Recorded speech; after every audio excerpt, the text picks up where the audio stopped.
This is especially true when it comes to Israel. The truth, as many like to call it, is rarely a single undeniable fact. It is layered, shaped by history, culture, and experience. What one person sees as liberation, another sees as occupation. What one calls defense, another calls aggression. The same event can have two completely different meanings depending on who is telling the story. Imagine standing at the base of a mountain, looking up. From your angle, the mountain looks steep, almost impossible to climb. Now, imagine someone standing at the top, looking down. To them, the descent seems straightforward, almost easy. Who is right? The answer is both. The truth isn't just what we see, it's where we see it from. For those who see Israel as a nation built on resilience, they see a people who, after centuries of exile, persecution, and genocide, finally reclaim their right to exist in a land they have always called home. They see innovation, democracy, and a society that has flourished against all odds. They see a nation that has fought for its survival in the face of hostility and violence, a people who swore never to be powerless again. For others, the story is different. They see a homeland lost, villages erased, generations born as refugees longing for a place they can call their own. They see walls, checkpoints, and the weight of a struggle that has lasted for decades. They see families torn apart, opportunities denied, and a dream of statehood that seems just out of reach. Their truth is one of displacement, of injustice, of promises broken by history. And here lies the challenge. The moment we insist that only one version of the truth is valid, we stop listening. We stop seeing. We turn a conflict of land and identity into a conflict of morality, where one side is righteous and the other is evil. But reality is never that simple. No people are entirely victims. No people are entirely villains. What happens when we step outside our own perspective? What happens when we listen, not to debate, but to understand? History teaches us that conflict thrives in misunderstanding, that division is fueled by the belief that my pain is greater than yours. But what if we acknowledged that pain exists on both sides? What if we understood that to move forward, we don't have to agree on the past, we only have to agree that the future should look different? History is rarely a straight line. It twists and turns, shaped by events, decisions, and perspectives that often contradict one another. The story of Israel is no exception. It is not a simple tale of good versus evil, of right versus wrong. It is a history shaped by exile and return, by survival and displacement, by promises made and promises broken. And the more we try to simplify it, the more we misunderstand it. To truly grasp the complexity of Israel's history, we have to go back not just decades, but centuries. For thousands of years, this land has been home to empires, kingdoms, and civilizations that have risen and fallen, each leaving behind layers of identity and conflict. It was once the kingdom of the Israelites, then a province of Rome. It was ruled by Byzantines, then conquered by Arab caliphates. It became part of the Ottoman Empire, then a British mandate, and eventually a modern nation-state. Every chapter in this history added a new layer of claims, grievances, and identities that still shape the present. For some, the history of Israel begins with the Holocaust, a moment of unimaginable horror that left the Jewish people with one clear conclusion: never again. The creation of Israel was not just about land. It was about security, about survival, about ensuring that no Jewish person would ever again be at the mercy of a world that had turned its back on them. For these people, Israel is not just a country, it is a necessity, a sanctuary that guarantees their future. But history is not viewed through a single lens. For others, the story of Israel begins with 1948, the year of what is celebrated as independence by some and mourned as catastrophe by others. It was the year when hundreds of thousands of Palestinian families fled or were expelled from their homes, many believing they would return in days or weeks, only to realize they had lost their homeland forever. They too have a history of exile and longing. They too have a deep connection to the land, passed down through generations. Their pain is not just about politics, it is about identity, about belonging, about the question of whether they will ever have a place to call their own. History does not move in a straight line. The decisions of one era create the conflicts of the next. British colonial rule, international diplomacy, wars fought, peace deals signed and broken. Each moment has added another layer of complexity. An aftermath. The world often wants history to be simple, to fit into clear narratives of heroes and villains, but when we reduce history to a single perspective, we erase the experiences of those who lived it differently. The truth is, history does not belong to one side. It is shared, messy, and often painful. The more we try to untangle it, the more we realize how deeply intertwined it all is. Politics is loud. It fills headlines, speeches, and debates with declarations of who is right and who is wrong. It turns complex human struggles into simplified narratives of power, control, and strategy. But beneath the noise of political agendas, beneath the grandstanding of leaders and policymakers, there are people, ordinary people, who wake up every morning trying to live their lives. And too often their voices are drowned out by the very leaders who claim to speak for them. The story of Israel is often told through the lens of governments, treaties, military strategies, and ideological battles. Maps are drawn and redrawn by politicians who sit at conference tables making decisions that will change the lives of millions. But maps do not capture the human experience. They do not show the mother in Tel Aviv who worries about her child walking to school when rockets are fired from across the border. They do not show the father in Gaza who struggles to find clean water and a safe place for his family to sleep. They do not show the students in Jerusalem who dream of a future without checkpoints, curfews, or conflict. These people, on all sides, do not wake up thinking about geopolitical strategies. They wake up thinking about safety, about opportunity, about dignity. They think about whether their children will grow up in a world where they are not defined by the conflict that surrounds them. Yet, their desires, their fears, and their hopes are often ignored because they do not fit neatly into political narratives.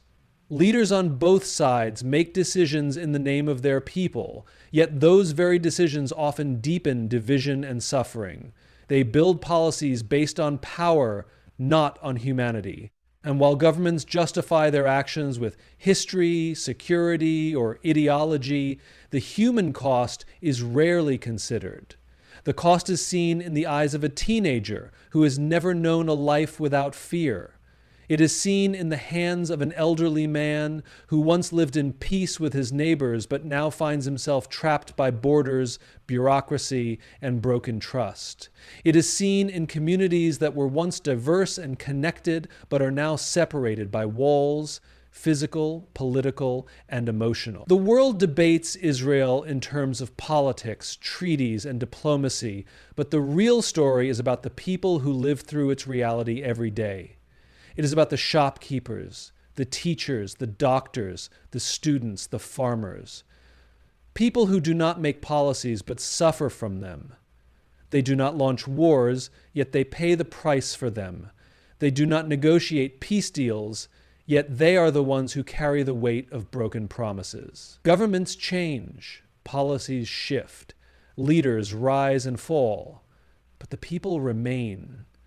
And they are the ones who will bear the consequences of every decision made in the name of politics. Fear is one of the most powerful forces in human nature. It has the ability to unite people, but more often, it divides them. Fear makes us suspicious, defensive, and at times even cruel. It convinces us that the only way to stay safe is to see the world in terms of us versus them. And once that mindset takes hold, conflict becomes inevitable. The Israeli-Palestinian conflict is often described as a struggle over land, history, and identity. But beneath all of that, it is a conflict driven by fear. Fear of loss, fear of destruction, fear of erasure, fear of the unknown. And when people live in fear, long history has been defined by persecution, exile, and genocide.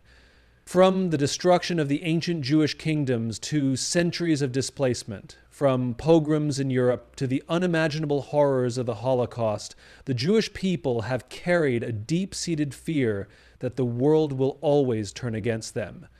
That history is not just something they read about, it is something they feel, something they are taught from childhood. Israel was created as a response to that fear. It was meant to be the one place where Jews would never have to rely on others for their safety. And when you grow up with the knowledge that your people were once nearly wiped out, it is not difficult to see why security becomes the highest priority, why any threat, real or perceived, is met with overwhelming force, why compromise feels dangerous and trust feels like a risk no one can afford to take, exclusive to one side. Palestinians too live in fear. Fear that their land, their culture, their identity will be erased. Fear that they will remain a people without a homeland, forever displaced, forever struggling. For decades, they have seen their homes demolished, their movements restricted, their future uncertain. For them, history has been defined by displacement, by watching their parents and grandparents hold on to keys to homes they can never return to, by growing up in refugee camps, by seeing maps that once included their villages now marked by new names and new borders. Fear for them is not abstract. It is daily. It is real.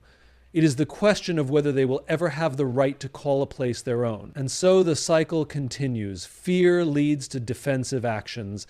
Defensive actions are seen as aggression. Aggression fuels more fear. And with each round of violence, the fear deepens. The belief that we must strike first before they do becomes stronger. The idea that they will never let us live in peace becomes more ingrained. Each attack, each war, each moment of suffering adds another layer to the collective memory of fear. And the deeper that fear runs, the harder it is to imagine a future that looks different from the past. Fear does not just shape military decisions. It shapes policies, education, and even daily interactions. It determines where people live, where they feel safe, who they trust, and who they don't. It dictates what stories are told and which ones are ignored. It justifies walls, checkpoints. It turns neighbors into enemies and peace talks into dead ends. Fear convinces people that peace is impossible, that the other side will never change, that the only way to survive is to fight. And when both sides believe that their survival depends on the other side's defeat, conflict is no longer a choice. It becomes inevitable. The power of narrative stories shape the way we see the world. They tell us who we are, where we come from, and what we should believe. They define our heroes and our villains, our victories and our losses. Narratives are not just words on a page. They are the foundation of identity, the lens through which we understand history, and the fuel that drives both unity and division. The conflict is not just about land or borders. It is about narrative. It is about who gets to tell the story and whose version of history is accepted as truth. Two people look at the same land and see two very different histories because they have inherited two very different stories. One narrative speaks of a people returning to their ancestral home after centuries of persecution, reclaiming what was once theirs, and building a nation against all odds. The other narrative speaks of a people who were displaced, uprooted from their land, watching as their homes, their towns, and their way of life were taken from them. The facts of history are the same, but the story that is told and the emotions attached to it are entirely different. Narratives are powerful because they do not just describe history, they shape emotions. They determine who we sympathize with, who we fear, and who we blame. When a child in Israel learns about their past, they hear about survival against all odds, about the horrors of the Holocaust, about wars fought to protect their homeland from destruction. They are taught that their existence is fragile, that their enemies will never stop trying to erase them, and that strength is the only way to ensure that history does not repeat itself. Meanwhile, a Palestinian child grows up hearing about the Nakba, the catastrophe, where their ancestors were driven from their homes, forced into refugee camps, left to struggle for decades without a state of their own. They learn about villages that no longer exist, about families separated by borders and walls, about promises made and broken. They are taught that their struggle is one for justice, for dignity, for the right to exist in a land that has been theirs for generations. The power of narrative is that it defines what is remembered and what is forgotten. It dictates which moments in history are highlighted and which are left in the shadows. It tells people not just what happened, but what those events mean. And once a narrative is deeply ingrained, it becomes difficult to question. It becomes an identity, a truth that feels unquestionable. When someone challenges it, it does not feel like an intellectual debate. It feels like an attack on who we are. This is why the conflict persists. Because people are not just fighting over land, they are fighting over history. They are fighting over the right to define what is true. And as long as each side believes that their story is the only story that matters, there will be no room to hear the other. Narratives shape policies. They shape media coverage. They shape how the world reacts to every event in the region. They determine who is seen as a victim and who is seen as an aggressor. And the most dangerous thing about narratives is that they do not need to be entirely false to be dangerous. They only need to be incomplete. What makes narratives so powerful is that they are passed down through generations. They are not just historical records. They are emotional legacies. They are the stories parents tell their children at night, the lessons taught in schools, the words spoken in moments of crisis. And over time, these narratives become stronger than facts. They become the reason why peace feels impossible, because they do not just describe the past, they define the future. Hope is often dismissed as naive, as wishful thinking in the face of harsh realities. It is seen as something passive, something people cling to when they have no other options. But hope is not just an emotion, it is a strategy. It is a deliberate choice to believe that the future can be different from the past, that cycles of violence can be broken, and that people who have been enemies for generations can find a way to coexist. When we look at history, we see that every great movement for change, every revolution, every peace agreement, every moment of progress began with hope. Not blind optimism, but a deeply rooted belief that a different reality was possible. Without hope, people accept the world as it is. With hope, they begin to imagine what it could be. In a conflict as long and painful as the one surrounding Israel, hope is often the first casualty.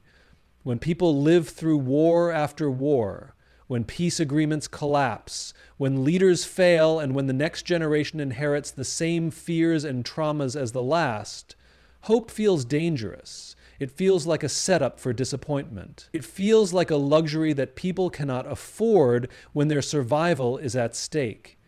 History tells us that change is not made by those who accept the status quo. It is made by those who refuse to. It is made by those who insist that what seems impossible today can be reality tomorrow. Israel itself is proof of this. Decades before it became a state, it was an idea, a vision of a homeland for a people who had been scattered across the world. To many, the idea of a Jewish state seemed unrealistic, an impossible dream. Yet, those who believed in it worked tirelessly, despite overwhelming obstacles, to turn that dream into a reality. The same is true for Palestinians. For generations, they have held on to the hope of returning to the land they call home, of reclaiming a sense of nationhood, of building a future where they are not stateless. Even after decades of displacement, even after loss and disappointment, that hope has not disappeared. It has been carried through generations, just as the hope for Israel once was. Hope is not just about individuals, it is about leadership. And leadership is not simply about power, it is about vision. The greatest leaders in history were not those who simply reacted to events. They were the ones who imagined a future that did not yet exist and worked toward it, even when the odds were against them. They were the ones who understood that hope is not passive, it is an active force that drives people to do what seems impossible. But hope requires courage. It is far easier to remain in conflict than to take the risks necessary for peace. War is predictable, division is comfortable, people know how to fight because they have been doing it for generations. But peace? Peace is uncertain. Peace means stepping into the unknown. It means trusting people you have been taught to fear. It means breaking away from the narratives that have defined your identity. And that is terrifying. Yet the alternative to hope is stagnation. It is accepting that violence will always be the answer, that the past will always dictate the future, and that nothing will ever change. And that is a choice. Because just as conflict is created by people, so is peace. It is not a miracle that appears out of nowhere. It is built piece by piece by those who refuse to accept that the way things are is the way they must always be.